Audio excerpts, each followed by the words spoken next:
Hey, Teddy K here for the Best Buy blog, and in this video review we take a look at the Samsung Galaxy Watch 3, Samsung's latest smartwatch that harkens back to the original Galaxy Watch but adds a couple of new features. So Samsung is back with another smartwatch, and last year the company focused on its active models. So there's the Watch Active, Watch Active 2. This is the Watch 3, which is a successor to the Galaxy Watch. So it's not a successor to the Watch Active 2, but it actually borrows a lot of elements from that particular watch. So this is not really a surprise because Samsung does tend to do this with its wearable devices. But in any case, if you have used the Galaxy Watch before, you'll notice that this one is a little bit smaller, a little bit lighter, and actually has some of the elements that were in the Watch Active 2, particularly the waterproofing. So you can still go swimming with this, but it's got the physical rotating bezel. This is, to me, one of the best features of any smartwatch that's out there. It just makes navigating the interface so much easier. Yes, there is still a touchscreen, and it's slightly larger here at 1.4 inches, but it's that physical rotating bezel that I think works so well with the Tizen interface that Samsung uses. And so when you have that and you get used to it, it just changes the usability of the device. And that's where things kind of get a little tricky, because the usability side of the equation, you have to factor in what's there and what's not in more than one way. So what I mean by that is Samsung still has a bit of a challenge on its hands when it comes to getting developers to support the watch. I mean, right now, like, there are some apps, but there are a lot that are missing. And I haven't seen the selection change dramatically, even going back 18 months ago, you know, more or less like when the first Galaxy Watch Active came out.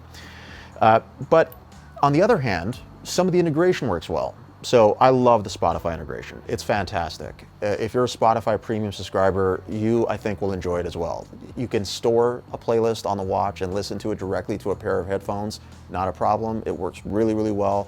Again, not dramatically different from how it was with the Watch Active 2, so it's not a new feature, but it's one of those examples of how integration in a watch like this works so well. There are some other apps like Uber's in there, Pulse SMS, if you use that as an Android user for text messaging. There's, Endomondo's on here. But really, Samsung promotes more of the watch faces. So if you want to change the way the watch looks, you want to give it more, whatever it is. Like you can store a number of watch faces if you want to, and then change them on demand to fit whatever it is you're doing. Like you're going out somewhere, whatever the occasion is, or if you can have a watch face that's more specific to an activity that you're doing. Whatever, you can even have one to just match your outfit. There's a lot of options there. So watch faces, Samsung has those down, but I'm not seeing the same kind of support when it comes to apps. And that is the big, big challenge that still remains for this company, because again, it's running on Tizen and not Android.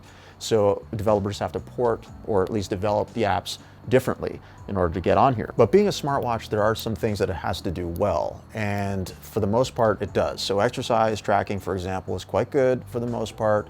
So you have about 40 exercises that it can track. 7 of them are automatic, meaning that it will track them automatically when you're doing the exercise, but it's an important caveat here is that it kicks in after 10 minutes of doing the activity. So if you start cycling or running and you don't see anything, it's because it hasn't automatically started yet. It does reward you though for the time that it missed. So if it kicks in after 10 minutes, you're not going to lose that amount of time when you're exercising. So that's fine. I mean, the number of exercises are good. There's a lot to choose from, which is great. And you can always customize how many you have on the watch face itself. So like as you navigate and you add a widget onto the watch, you can add extra exercises for extra shortcuts. It's really cool. But again, not a new thing, but something that at least was carried over from the active models. The GPS and heart rate monitor are basically the same. Nothing's really different there. There's also the pulse oximeter, so an SpO2 sensor that can track blood oxygen levels on demand. You can do it whenever you like, or it can do it passively over the course of a day, so you can see kind of like a roundup of what you got.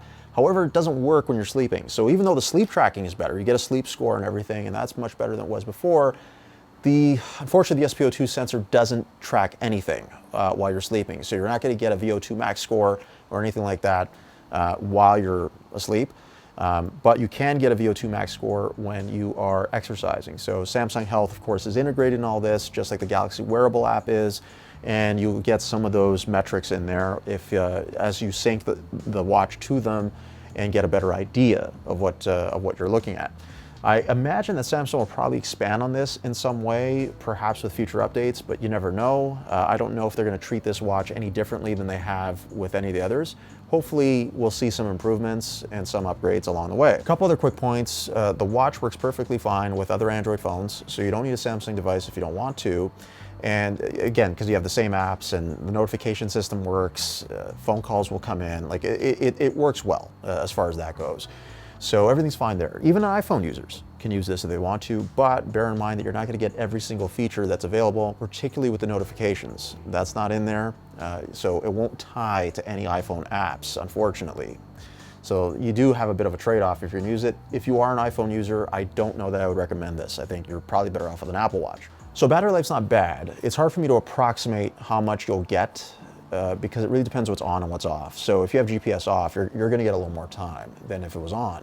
If you do keep it on and you have notifications coming through and so on, you'll probably get about 2 days, give or take, which is okay, I mean, by smartwatch standards. But yeah, this isn't going to be the kind of device you're going to be using for a week unless you have like everything is off and you're just using it basically to track exercise and nothing else.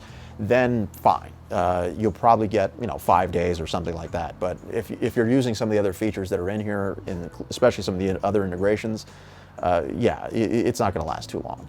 So one thing that I should mention too that I think is also important to note, because it does make a big difference, is the extra storage that's on here. So previous Galaxy Watches had 4 gigs on paper, about 2.5 that you can actually use. This has 8, so you're looking at about 6.5 gigs that you can actually make use of, which is very good for apps and especially also for the Spotify integration. So that's a nice feature, and again, it makes it easier to use the watch away from the phone. There is an LTE version also, but I just tested the Wi-Fi one, so I don't know how the LTE version works or how well it works, but you do have a couple options there on what kind of connectivity that you want. And that is my review of the Samsung Galaxy Watch 3 for the Best Buy blog. I'm Teddy K. Thanks for watching.